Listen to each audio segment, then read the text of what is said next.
함께 사도신경으로 신앙 고백하겠습니다.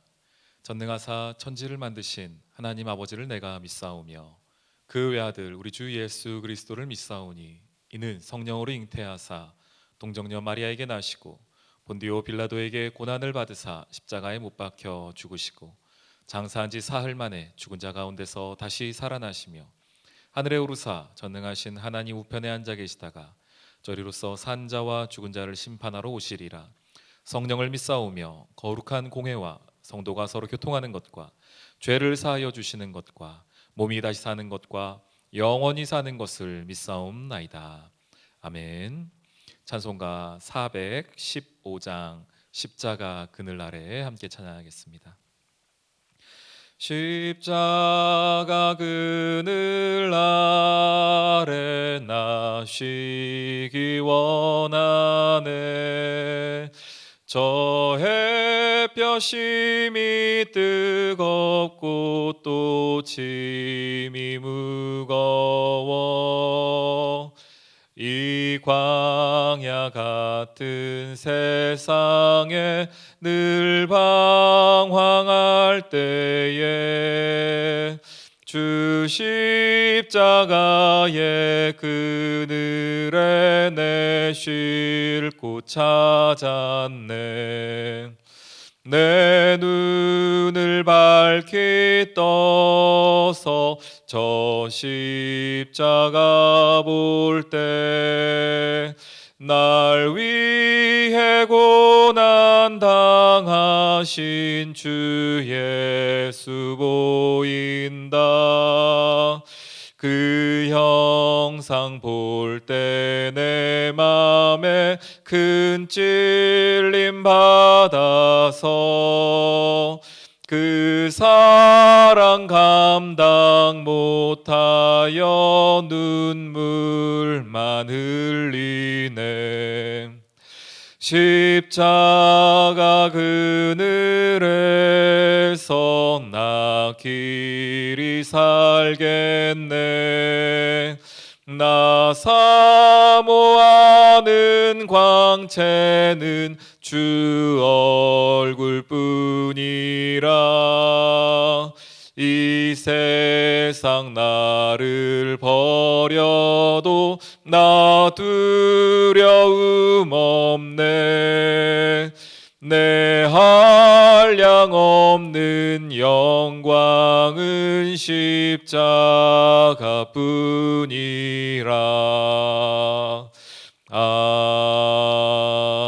아멘. 데살로니가 후서 2장 말씀 함께 보겠습니다. 1절로 마지막 17절까지의 말씀입니다. 형제들아, 우리가 너희에게 구하는 것은 우리 주 예수 그리스도의 강림하심과 우리가 그 앞에 모임에 관하여 영어로나 또는 말로나 또는 우리에게서 받았다 하는 편지로나 주의 날이 이르렀다고 해서 쉽게 마음이 흔들리거나 두려워하거나 하지 말아야 하는 것이라. 누가 어떻게 하여도 너희가 미혹되지 말라. 먼저 배교하는 일이 있고 저 불법의 사람 곧 멸망의 아들이 나타나기 전에는 그날이 이르지 아니하리니 그는 대적하는 자라. 신이라고 불리는 모든 것과 숭배함을 받는 것에 대항하여 그 위에 자기를 높이고 하나님의 성전에 앉아 자기를 하나님이라고 내세우느니라. 내가 너희와 함께 있을 때에 이 일을 너희에게 말한 것을 기억하지 못하느냐. 너희는 지금 그로 하여금 그의 때에 나타나게 하려 하여 막는 것이 있는 것을 아나니 불법의 비밀이 이미 활동하였으나 지금은 그것을 막는 자가 있어 그 중에서 옮겨질 때까지 하리라. 그때에 불법한 자가 나타나리니 주 예수께서 그 입의 기운으로 그를 죽이시고 강림하여 나타나심으로 패하시리라. 악한 자의 나타남은 사탄의 활동을 따라 모든 능력과 표적과 거짓 기적과 불의의 모든 속임으로 멸망하는 자들에게 있으리니 이는 그들이 진리의 사랑을 받지 아니하여 구원함을 받지 못함이라. 이러므로 하나님이 미혹의 역사를 그들에게 보내사 거짓 것을 믿게 하심은 진리로 믿지 않고 불의를 좋아하는 모든 자들로 하여금 심판을 받게 하려 하심이라. 주께서 사랑하신 형제들아, 우리가 항상 너희에 관하여 마땅히 하나님께 감사할 것은 하나님이 처음부터 너희를 택하사 성령의 거룩하게 하심과 진리를 믿음으로 구원을 받게 하심이니 이를 위하여 우리의 복음으로 너희를 부르사 우리 주 예수 그리스도의 영광을 얻게 하려 하심이니라. 그러므로 형제들아, 굳건하게 서서 말로나 우리의 편지로 가르침을 받은 전통을 지키라. 우리 주 예수 그리스도와 우리를 사랑하시고 영원한 위로와 좋은 소망을 은혜로 주신 하나님 우리 아버지께서 너희 마음을 위로하시고 모든 선한 일과 말에 굳건하게 하시기를 원하노라. 아멘. 데살로니가 후서는 그리스도의 재림에 관하여서 우리에게 말을 해주고 있습니다. 특별히 마지막 때에 가까울수록 어떤 일이 일어나게 될 것인가에 관한 하나님의 가르침이라고 할 수가 있습니다. 1절에 이렇게 말을 합니다. 우리가 너희에게 구하는 것은 우리 주 예수 그리스도의 강림하심과 우리가 그 앞에 모임에 관한 것이다. 예수 그리스도의 다시 오심과 또한 그곳에 우리가 어떻게 참여하게 될 것인가, 하나님의 자녀들이 예수 그리스도가 다시 오실 때에 어떤 일을 겪게 될 것인가에 관하여서 지금도 저희 얼마나 궁금합니까? 지금도 하나님이 언제쯤 오실까? 우리가 말세라고 말하는데 우리도 이렇게 궁금한데 당시에는 더더욱 그랬죠. 왜냐하면 당시에는 예수 그리스도의 재림, 예수 그리스도의 올라가심을 본 자들이 있었고 또한 얼마 되지 않았기 때문에 바울 시대 때까지 하더라도 길게 잡아봐도 약 100여 년, 짧게 잡으면 약 50여 년밖에 되지 않는 그 시간이기 때문에 많은 사람들이 궁금했습니다. 도대체 예수님은 언제 오실까?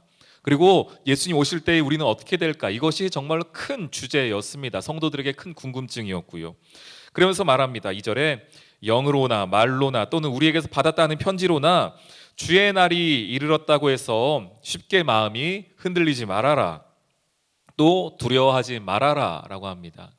그러니까 하나님께서 이렇게 오신다. 언제 오신다. 그때도 그랬다는 겁니다. 어떤 편지를 증거로, 어떤 말을 증거로, 혹은 영으로, 꿈으로, 내가 꿈으로 보았다, 예계로 들었다, 이런 계시를 받았다 라고 말하면서 예수님이 다시 오신다더라, 오실 때 어떻게 해야 된다더라 라는 이야기들이 너무 무성했던 겁니다. 그러니 말하는 것이 뭡니까? 그렇다 해서 마음이 흔들리거나 두려워하지 말아라는 것입니다.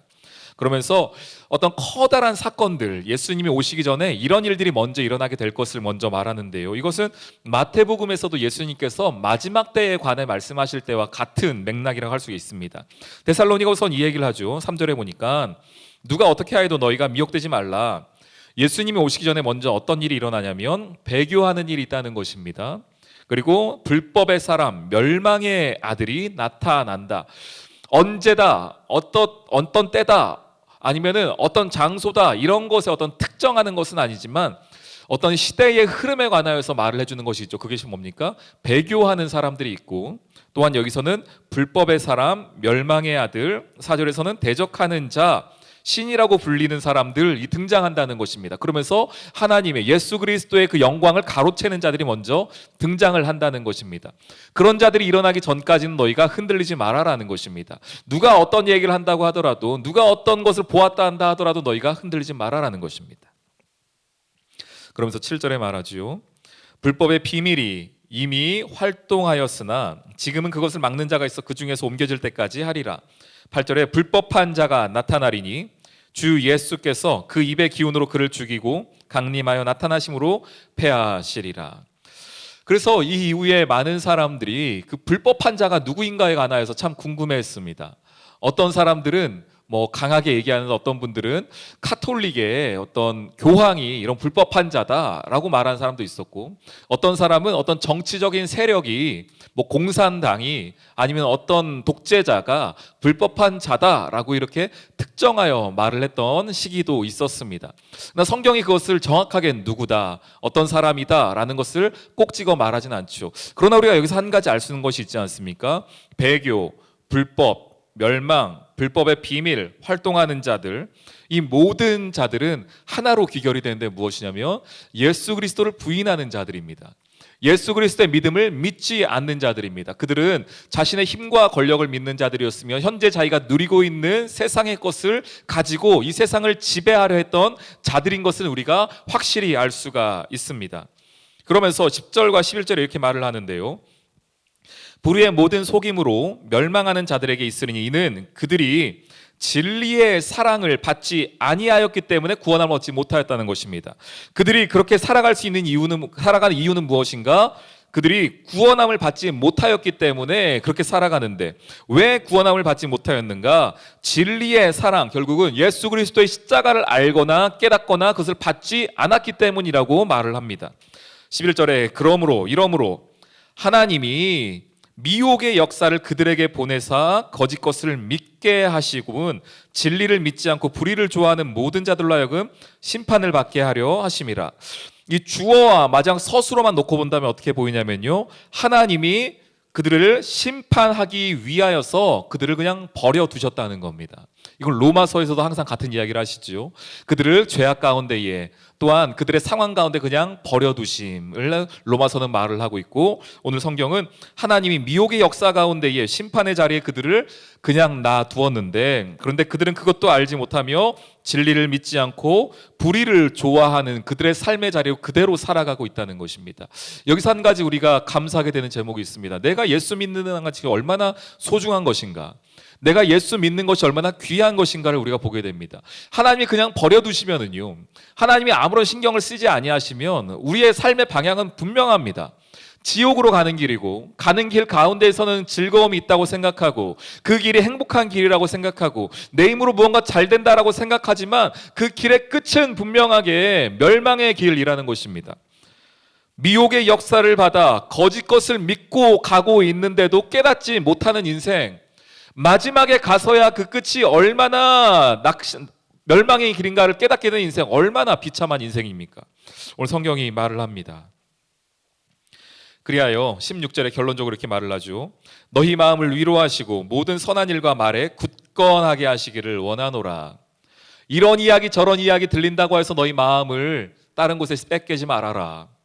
흔들리지 말아라. 두려워하지 말아라. 그럴 때일수록 어떻게 합니까? 모든 선한 일과 말에 굳건해야 된다라고 말씀하십니다. 우리 귀한 성도님들, 이 시대에 이런 소리들, 저런 이야기들 우리가 많이 듣지요. 인터넷이 발달하면서 더더욱 그렇습니다. 이 얘기가 정말 혹하고요, 저 얘기가 정말 그럴듯해 보입니다. 그러나 성경은 말해줍니다. 그 모든 것의 중심에 과연 예수 그리스도가 있는가, 거기를 우리가 기준으로 삼아 본다면, 우리가 굳건한 기준을 세운다면은 이 마지막 시대에도 우리가 주님 오실 그날까지 끝까지 믿음을 지켜나갈 수 있을 줄 압니다. 오늘 이 하루도 주님의 귀한 믿음을 지켜갈 수 있는, 그리하여 마지막 때까지 승리하는 저와 여러분 되시길 주님의 이름으로 축원합니다.